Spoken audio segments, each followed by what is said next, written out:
Can you explain? Mr. REKIETA had wanted to show me the 20, I believe this is the 22. The 22. So the art piece is called the 22.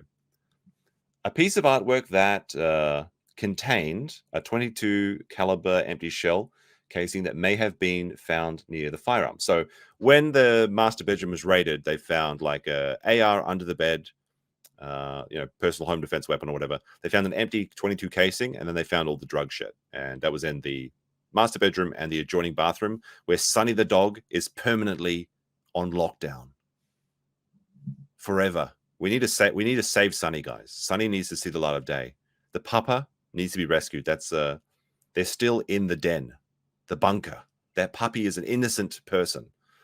Although maybe Nick doesn't think they're innocent since he slipped on the dog toy and got his black eye. Maybe he's punishing the pupper by leaving it in the bathroom. Who can say? Who can say? But yeah, there was an empty 22 casing, and some people were suggesting at the beginning that, like, what is he making, brown or something? But apparently it was just from a piece of artwork called the 22, which I guess is just like, I don't know, maybe it's a picture of a gun made out of bullets or something. I don't know, kind of cringe. Who can say? I followed Mr. REKIETA back to the bedroom, and he had indicated it was his and Kayla's bedroom. When I got to the door, he stated, "You do not need to come in here." He went in, shut the door, retrieved the artwork, and then came back out. Where were the controlled substances located in the search? I believe they were located in the master bedroom of Mr. and Mrs. REKIETA, as well as a bathroom that adjoins the bedroom. Hashtag, let me see, save. Oh, that's a terrible S. Oh my goodness. It looks like a 5 upside down. Save Sonny. There we go. So the very place where the drug stuff, the garbage, like the trash, everything could be, it's all in the master bedroom. The one room you can't see. But he said that he let them into every room. The government was lying. Interesting. Where were the controlled substances located during the search? I believe they were located in the master bedroom along with Mr. I read that part. Have there been any safety meetings with Mr. and Mrs. REKIETA? Yes. When was that? That was yesterday. As part of the safety meeting, were either Mr. or Mrs. REKIETA able to identify what any type of the signs of use are? I believe they were. I stepped out to go to the bathroom while they were being reviewed. I do know other staff who were present in the courtroom were also present in that safety meeting. We have not been able to establish sobriety by Mr. and Mrs. REKIETA. Oh, but I thought he was doing drug tests every day. I thought he was doing piss tests every day. They can't establish sobriety? Interesting. That seems to be a requirement for getting the kids back, Nick. Why can't you just very simply establish this? We have not been able to establish how those substances were found and how they got into the home. So we have been unable to do any safety planning around returning the children. So basically what's happening here, as I understand it, is that because Nick refuses to say there was drugs in the house, which, is his right, because they are refusing to say what everything is, they cannot come up with a way to clean the house. Like, let's say there's probably different ways to clean houses for different substances. And if you do not tell the person who knows what you should be doing, what drugs that can do it, they can't say it's going to be safe. Pretty simple there. Let me see. And have you indicated that the children are currently placed with a relative? Is that the least restrictive and most home-like setting? Yes. Do the children have a prior relationship with those relatives? Yes. They are unfamiliar with what somebody under the influence would look like. They just need to watch Nick's videos.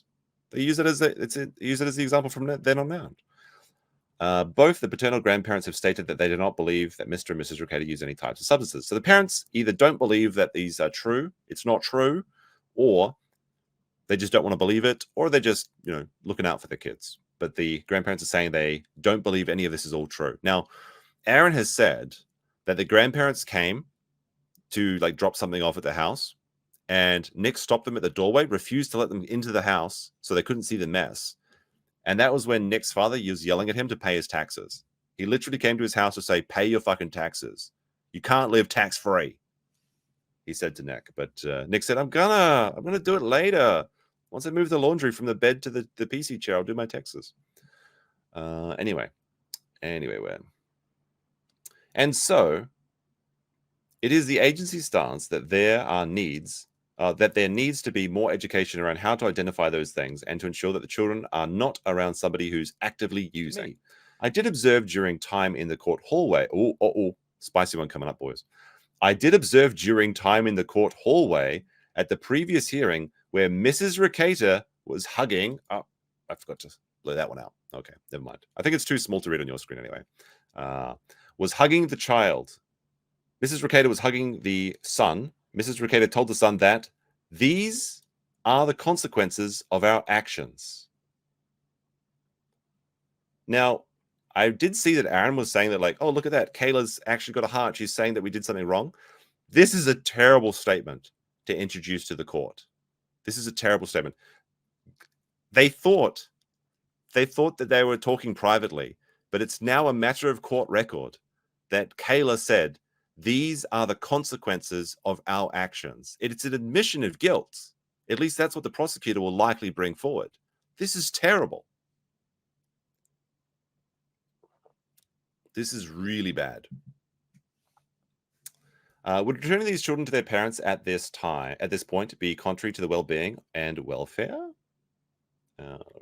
Side. Yes, she says. She doesn't believe it's safe to send the kids back. Mrs. Pierce, I don't have any other questions, thank you. The court says, all right, Mrs. Barber, do you have any questions for the witness? No, Your Honor, thank you. All right, then, Mrs. Weber, thank you, Your Honor. And then cross-examination will begin. Even Jenny Josh isn't a lawyer either. He has a lawyer for him. Apparently his lawyer, I think it's Harding, is actually pretty good. I heard his lawyer is actually pretty good. All right, let me see. So cross-examination. Have you had an opportunity to see some drug testing that Mr. REKIETA did yesterday? That was shown to me when it was handed to Mrs. Pierce in the hallway. All right, and it's negative for everything except alcohol.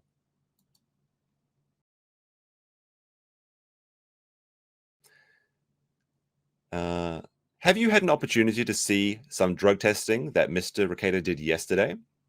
That was shown to me when it was handed to Mrs. Pierce in the hallway. All right, and it's negative for everything except alcohol. Wait a minute. Did I read this? Did I see this? Did I miss this when I was previewing this document? And it tested negative for everything except alcohol. Are you aware of that? Oh, no. No, no, no, no, no, no. No.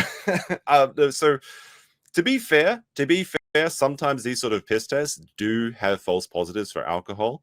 And so I'll maybe this isn't actually proof that Nick is doing maybe this isn't proof that Nick's doing alcohol right before his right before his court case, because I think that alcohol lasts in the system for a piss test is very, very short duration, like a matter of hours, right? So we'd have to be he'd have to be taking a shot like at 9 a.m., I think, for this. I'm not an expert on these piss tests, though, right? That is pretty funny to be in the documents, and it's not necessarily conclusive proof that Nick's drinking before going to his court cases, but it is pretty funny, and I'm not sure why I should give him the benefit of the doubt. But remember, Nick has never lied. He has never once told a lie. I can't believe that's just in there.